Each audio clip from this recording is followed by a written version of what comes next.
சின்ன சேனலுக்கு எதாக இருந்தாலும் அது கொஞ்சம் ஆதரவு கொடுங்க. உங்கள் பொண்ணான கையை கொண்டு அந்த பெல்லில் தட்டிடுங்க.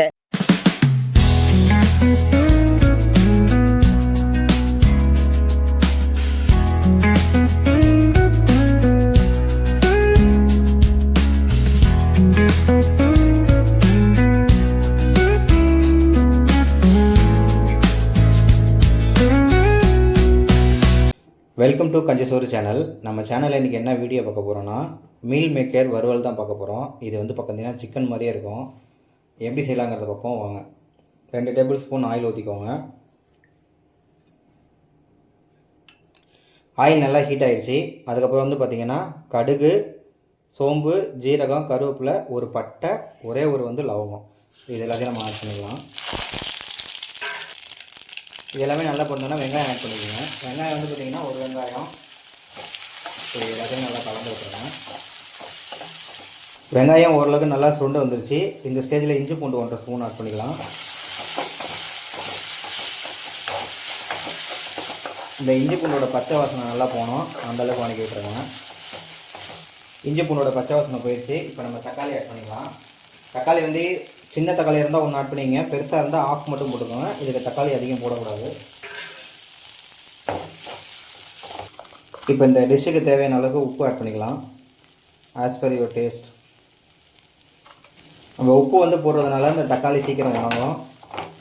தக்காளி ஓரளவுக்கு நல்லா வணங்கிடுச்சு. இப்போ நம்ம மசாலா ஆட் பண்ணிக்கலாம். 1/2 ஸ்பூன் மஞ்சள்தூள், 1/2 ஸ்பூன் வந்து பார்த்திங்கன்னா தனி மிளகாத்தூள்.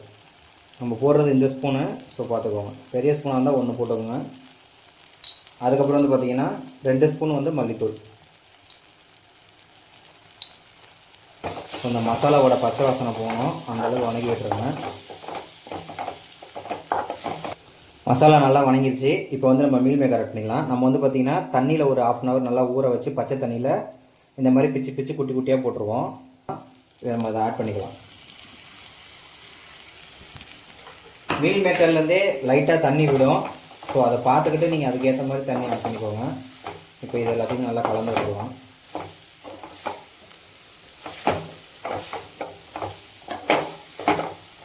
இப்போ வந்து பார்த்திங்கன்னா மீல் மேக்கர் போட்டு நல்லா கலந்து விட்டோம். இது இப்போ வந்து மூடி போட்டு ஒரு 5 நிமிஷம் லோ ஃப்ளேமில் வச்சுருங்க.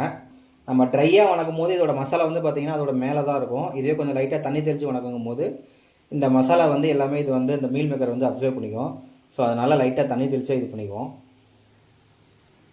ஒரு மூடி போட்டு ஒரு 5 நிமிஷம் லோ ஃப்ளேமில் வச்சுருவோம். ஒரு 5 நிமிஷம் ஆயிடுச்சு. இப்போ ஓப்பன் பண்ணி பார்ப்போம். இந்த ஸ்டேஜில் நம்ம இப்போ என்ன பண்ணோன்னா லைட்டாக நம்ம தண்ணி ஆட் பண்ணணும். தண்ணி வந்து ரொம்ப ஆட் பண்ணிடக்கூடாது, கொஞ்சம் லைட்டாக. ஏன்னா நம்ம வறுவல் மாதிரி செய்ய போகிறோம். ஸோ இந்தளவுக்கு ஆட் பண்ணால் போதும். எந்த அளவுக்கு தண்ணி ஆட் பண்ணியிருக்கோங்கிறத பார்த்துக்கோங்க. இப்போ இது எல்லாத்துக்கும் நல்லா கலந்து விட்டுறணும். இப்போ ஆட் பண்ணிட்டு இதை மூடி போட்டுருங்க. இதை மூடி போட்டு ஒரு 10 நிமிஷம் நல்லா ஸ்லிம்லேயே வேகட்டும். 10 நிமிஷம் கழித்து பார்ப்போம். இப்போ 10 நிமிஷம் ஆயிடுச்சு. ஓப்பன் பண்ணி பார்ப்போம். இப்போ வந்து பார்த்திங்கன்னா நம்ம ஊற்றி தண்ணி எல்லாம் நல்லா இஞ்சி மசாலா எல்லாம் நல்லா ஒட்டிடுச்சு. ஸோ இப்போ எப்படி இருக்குன்னு பாருங்க. இப்போ ஃபைனலாக நம்ம மல்லித்தூள் இறக்கிடலாம்.